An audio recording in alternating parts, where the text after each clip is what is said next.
नमस्ते, अभिवादन आपका इनोसेंट इन्वेस्टर के इस नए वीडियो में। दोस्तों, बाजार की क्लोजिंग 16,400 के बेहद नज़दीक कमाल की क्लोजिंग है, पॉजिटिव क्लोजिंग है, 200 पॉइंट की धमाकेदार क्लोजिंग है। कहां से आई ये तेजी, डिस्कस करेंगे उसको। आपको बता दें कि अगर आप वीकली चार्ट पर जाकर के देखोगे तो आपको ये क्लोजिंग और ज़्यादा अच्छी लगेगी, क्योंकि पिछले 3 हफ्ते की बेस्ट क्लोजिंग हम देख करके गए हैं और स्ट्रेंथ के साथ एक बहुत ही पॉजिटिव कैंडल हम बना करके गए हैं। नो डाउट पिछला हफ्ता भी हमारे लिए क्लोजिंग बेसिस पे बहुत अच्छा था, लेकिन ये वाला जो हफ्ता है ये पॉइंट के टर्म्स में ज़्यादा बेहतरीन है। और दूसरे एंगल से अगर आप देखोगे 16,000 को टच किया हमने कल ही, और आज हम 16,400 के नज़दीक खड़े हैं, तो चीज़ें हमारे फेवर में गई हैं। बैंक निफ्टी की तरफ से तगड़ा सहारा मिला, बैंक निफ्टी ने हमको डायरेक्शन दिखाई। और जब भी घर में कोई संकट आता है तो हम बड़े बुजुर्गों की तरफ देखते हैं ना, कि अब पापा संभालेंगे, अब या अब दादाजी संभालेंगे, समझ रहे हैं ना। तो वही हुआ, निफ्टी बैंक की जो लीडरशिप आई वो आई एचडीएफसी बैंक की तरफ से। और एचडीएफसी बैंक सिर्फ निफ्टी बैंक का ही पापा नहीं, निफ्टी का भी पापा है और बहुत बड़ा वेटेज है उनका। कमाल की परफॉर्मेंस दिखाई एचडीएफसी ग्रुप ने। एचडीएफसी बैंक, एचडीएफसी एएमसी हो गया, एचडीएफसी लाइफ हो गया, प्योर एचडीएफसी स्टॉक हो गया, चारों ही स्टॉक्स में कमाल की खरीदारी आई। एचडीएफसी बैंक और एचडीएफसी ने निफ्टी को काफ़ी सहारा दिया। एचडीएफसी एमसी काफ़ी बढ़िया चला, आज ऑलमोस्ट 4% की तेज़ी। एचडीएफसी लाइफ भी 4% के आसपास की तेज़ी दिखाया है, बहुत बेहतरीन। एचडीएफसी और एचडीएफसी बैंक 2-2% चले हैं। तो ये तो हो गई बैंक निफ्टी और निफ्टी की बात। क्लोजिंग बेसिस पे किस हिसाब से सिनारियो हमारे फेवर में रहा वो आपने देखा। कल जो क्लोजिंग आई थी निफ्टी बैंक की, लगभग वही क्लोजिंग आज निफ्टी 50 ने भी हमको दिखाई है। ये हफ्ता तो ख़त्म हुआ, बहुत मज़ेदार हफ्ता था। मार्केट ने सिखाया बहुत कुछ, लेकिन अंततः आपको प्रॉफिट दे करके गई। एंजॉय कीजिए उस प्रॉफिट को। लेवल्स की बात कर लेते हैं। कमाल, फिर से कमाल। आज थोड़ा सा प्रॉफिट मैं नहीं बना पाया लेवल्स पे, आपको कारण समझाऊंगा। ये वाला ट्रेड प्योरली मेरे से मिस हो गया। यहाँ पर मैं थोड़ा इंतज़ार कर रहा था कि थोड़ा इंतज़ार करे कैंडल। अगर ये कैंडल छोटी छोटी ग्रीन बनी होती तो मैं यहाँ पर पक्का ट्रेड लेता, कन्फर्म था ट्रेड लेता। लेकिन ये जो बड़ी सी कैंडल बन गई ना, इसने बस क्या कहें, मैं सही क्वांटिटी यहाँ पर ऐड नहीं कर पाया। हाँ, यहाँ पर जो सेल साइड का ट्रेड था वहाँ पर क्वांटिटी ठीक थी, लेकिन फिर जब यहाँ पर मैंने पॉजिटिव साइड का ट्रेड लिया तो उसका मुझे यहाँ पर स्टॉप लॉस मिल गया और ओवरऑल दिन मेरा लेवल्स के हिसाब से कॉस्ट पर गया। अब कॉस्ट पर दिन गया है उसको मैं आपको दूसरे एंगल से समझाता हूँ। हमारे लेवल्स की अहमियत आप समझिए। बाजार खुलती है, रेजिस्टेंस पे जाती है, वहाँ पर ठोकर खाती है, नीचे आती है, गिरती रहती है जब तक सपोर्ट को आकर के टच नहीं कर लेती। मैं इतने को ये मानता हूँ, हमारा सपोर्ट टच हुआ है, ठीक है, हमारा सपोर्ट टच हुआ है, इतना मैं मान लेता हूँ, क्योंकि मैंने यहाँ पर खरीदारी की पूरी बात ठान ली थी। बस अगर ये बड़ी सी ग्रीन कैंडल नहीं बन गई होती तो मैं खरीदारी कर लेता, ठीक है। बाजार अचानक से भाग गई, क्योंकि अचानक से गिरी थी, तो मैं वहाँ पर चीज़ों को मिस कर गया, ठीक। अब लेवल्स की अहमियत आप यहाँ से समझ सकते हो। सम्मान मिला, ऊपर गई बाजार तो यही लेवल एज आ सपोर्ट बन रहा था, नीचे आई थी बाजार और इसी ने मेरे को तकलीफ दे दी। अदरवाइज कम से कम मैं कॉस्ट पर एग्जिट करता, स्टॉप लॉस नहीं खाता, ठीक। उसके बाद यहाँ पर आप लेवल की अहमियत समझ सकते हो, ठीक है। ये हो गई लेवल की बात। लेवल ने एक और जगह बचाया, 3 मिनट का निफ्टी ट्रेडर सेटअप का ट्रेड अवॉइड करने को बोला, जो कि काफ़ी कमाल का था। और 10 मिनट पे सुपर हिट टारगेट हिट हुआ है निफ्टी ट्रेडर सेटअप पे। मैं उस ट्रेड को भी डिस्कस करूँगा, पहले बैंक निफ्टी की बात कर लेते हैं। यहाँ पर लेवल्स की अहमियत कैसे आई, देखिए। हमारे लेवल को तोड़ करके बाजार ऊपर गई और उसके बाद उसी को बाजार ने सपोर्ट मान लिया। ये लेवल आपको कल की बाजार वाली वीडियो में बताया जाता है। आई होप आप उसको देखते होगे और उसका फ़ायदा उठाते होगे। अब यहाँ पर अगर आप खरीदारी करते हो, मैं बैंक निफ्टी में जनरली बहुत कम ट्रेड करता हूँ, आज भी ट्रेड नहीं किया, तो आप अगर यहाँ पर खरीदारी करते हो तो आपका टारगेट यहीं कहीं होगा ना। अगर आप यहाँ पर खरीदारी करते हो तो आपका टारगेट यहीं कहीं होगा ना, समझ रहे हैं ना मैं क्या कह रहा हूँ। तो आप समझिए कि अगला लेवल कहाँ पर आएगा, अगर आपको ये पहले से पता हो। जैसे कि मैं आपको बताता हूँ, बार बार बताता हूँ कि अगर आपको ये लेवल्स पहले से पता होते, क्या आपकी कुछ मदद हो सकती थी? अगर हो सकती थी तो बैक टेस्टिंग कीजिए इन लेवल्स की। पिछले 20 दिनों का, 25 दिनों का डेटा उठा करके देखिए, लेवल्स की अहमियत को समझने की कोशिश कीजिए। 2 दिन की छुट्टी है ना, वीकेंड है ना, तो इससे बेटर टाइम हो नहीं सकता सीखने का। सीखिए लेवल्स किस तरीके से आपकी मदद कर सकते हैं, उन पे फोकस कीजिए और फिर आगे अपना सेटअप बनाइए। सेटअप बनाना आपको खुद से सिखाया है, उसके बाद आप इंजॉय कर सकते हो।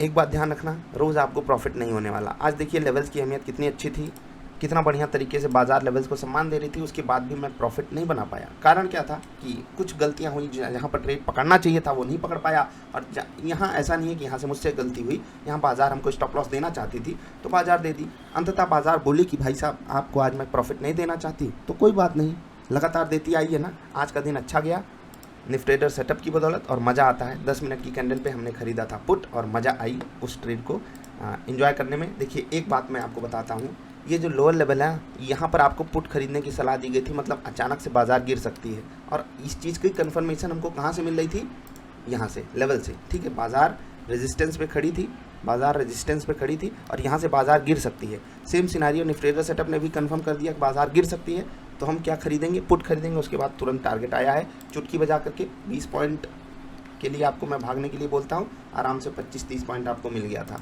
ठीक। आप यहाँ पर देख सकते हो, यहाँ से अगर आप इस कैंडल को अकेले देखोगे तो ये कैंडल खुद में ही 20 पॉइंट के आसपास की है, ठीक। उसके अलावा जिस तरीके से HDFC ग्रुप ने आज सपोर्ट किया है, मज़ा आया। बड़े बुजुर्गों से ऐसी ही उम्मीदें होती हैं, ऐसा नहीं बाज़ार में तकलीफ नहीं थी। ONGC जैसे स्टॉक आज शायद 6% नीचे है, 5.5% नीचे क्लोज हुए हैं। अन्य जगह भी थोड़ी बहुत तकलीफ है, लेकिन ओवरऑल मार्केट के लिए कंडीशन आज अच्छी बनी। मिड कैप स्टॉक्स में काफ़ी धूम धड़ाका रहा। पेज इंडस्ट्री 6% ऊपर, LTTS 4% ऊपर, IDFC फर्स्ट बैंक बढ़िया चला, जील एम्फेसिस भी 3% ऊपर गए। गिरने में Hindustan petroleum, Aurobindo pharma, AU bank, MRF, Shriram transport, छोटे मोटे स्टॉक्स ऐसे ही गिर रहे थे। छोटे मोटी गिरावट आ रही थी, स्टॉक्स छोटे मोटे कोई नहीं होते, सब अपनी जगह वैल्यू कंटेन करते हैं। निफ्टी बैंक एक स्टॉक था, AU स्मॉल फाइनेंस बैंक, जो यहाँ पर नेगेटिव था, बाकी धूम धड़ाका चारों तरफ था। कोटक महिंद्रा बैंक 2% ऊपर, आपका प्यारा दुलारा HDFC बैंक भी 2% ऊपर था अप्रॉक्सीमेटली। निफ्टी फाइनेंशियल सर्विसेज भी बढ़िया चला, और यहाँ पर थोड़ी सी गिरावट वाले स्टॉक्स ज़्यादा थे। पिरामल इंटरप्राइजेस 12% टूट गया, लेकिन HDFC बैंक ने अपने वेटेज के हिसाब से काफ़ी मदद की। HDFC लाइफ ने मदद की, HDFC बैंक और HDFC ने मदद की। HDFC ग्रुप तो आज फाइनेंशियल सर्विसेज और बैंक निफ्टी के लिए तो मतलब क्या ही कहें, कमाल का काम कर रहा था।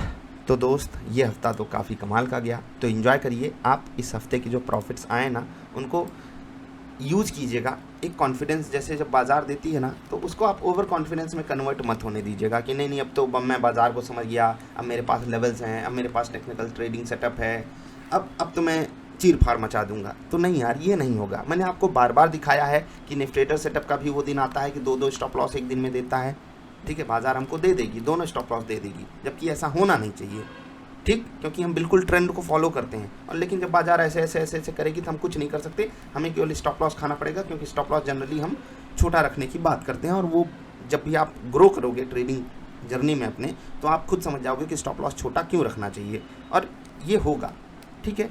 तो 2 स्टॉप लॉस एक दिन में मिल जाएंगे, सब जगह सही होकर भी आप गलत हो जाओगे। आज देखिए लेवल्स सही थे, लेकिन फिर भी हम प्रॉफिट नहीं बना पाए लेवल्स पे, केवल निफ्टी ट्रेडर सेटअप ने प्रॉफिट बनाया।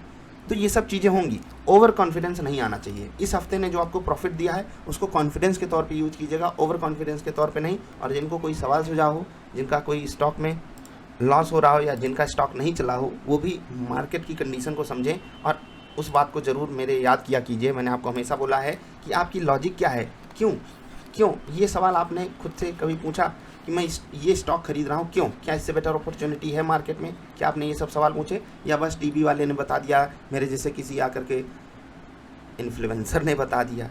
ठीक है, मैं इन्फ्लुएंसर नहीं हूँ, लेकिन इन्फ्लुएंसर्स बताते हैं आपको, टीवी वाले एक्सपर्ट्स आपको आकर बताते हैं, ठीक है। हेडलाइंस में कई वेबसाइट्स में लिखा होता है। तो अगर आप उस लॉजिक से खरीद रहे हो, गए पानी में। मैंने आपको बता दिया ABC स्टॉक खरीदो, आप दौड़ कर खरीद लिए। क्यों भाई, मेरे पे इतना भरोसा क्यों? मैं लगता कौन हूँ आपका? इस एंगल से मत सोचो, मेरी बातों को समझा करो। अगर वो समझ गए तो समझ लीजिए आपने मेरे ऊपर एहसान किया। अगर आप मेरी बातों को एज इट इज़ लेकर के जा करके इम्प्लीमेंट कर दिए तो ये गड़बड़ है। उसके पीछे की लॉजिक को समझो, वो ज़रूरी है। मैंने आपको अगर कोई चीज़ समझाई तो उसके पीछे कारण देखा कीजिए कि इसके पीछे ये वाला कारण रहा होगा, इसलिए ये ऐसे बताया गया है, ठीक है। यहाँ पर अगर बाई बताया गया है तो इसके पीछे ये कारण है। अगर आप उससे मतलब इत्तेफाक रखते हो तो आप कंटिन्यू कीजिए, नहीं रखते तो खुद का बनाइए, खुद की मेहनत कीजिए। और ज़रूरी है खुद की मेहनत। मैं तो जो लोग लगातार ट्रेड्स शेयर करते हैं सेटअप पे, मैं उनको भी बोलता हूँ कि अगर आपको लगता है कि कुछ बेटर इससे परफॉर्मेंस आ सकती है कुछ ट्विकिंग करके, तो आपको करनी चाहिए, ये ज़रूरी है।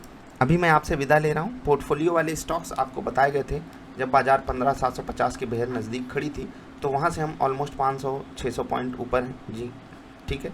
600 पॉइंट ऊपर है। परसेंटेज टर्म्स में देखेंगे तो ऑलमोस्ट हम 4% ऊपर हैं। जा करके देखिए पोर्टफोलियो वाले स्टॉक्स की परफॉर्मेंस कैसी है। अगर वो अंडर परफॉर्म किए हैं क्यों किए हैं, अगर वो आउट परफॉर्म किए हैं क्यों किए हैं, वीकेंड है तो ये आपकी जिम्मेदारी भी बनती है। जो लोग लगातार टास्क सबमिट कर रहे हैं, अगर वो कल वाली वीडियो मिस की है उनको मैं इन्फॉर्मेशन देना चाहता हूँ। कल वाली वीडियो बहुत ज़रूरी है, क्योंकि अब आपको आगे के जो टास्क हैं वो मिलेंगे वाया ईमेल के थ्रू ही मिलेंगे। तो जो लेटेस्ट काम आपको बताया गया है उसको आप कंप्लीट कर लीजिए, जिससे कि आपको टास्क भेज दिया जाए। टास्क आपको संडे से मिलना चालू होगा, तो जो लोग सोच रहे हैं कि अभी तक टास्क नहीं आया तो उनके लिए भी ये अपडेट था। एंजॉय कीजिए, बाज़ार ने आपको और हमको बढ़िया अपॉर्चुनिटी दी है एंजॉय करने की, और यहीं पर आपके पास जो सीखने की ललक है वो बढ़नी। अभी विदा ले रहा हूँ, एंजॉय कीजिए, नमस्कार।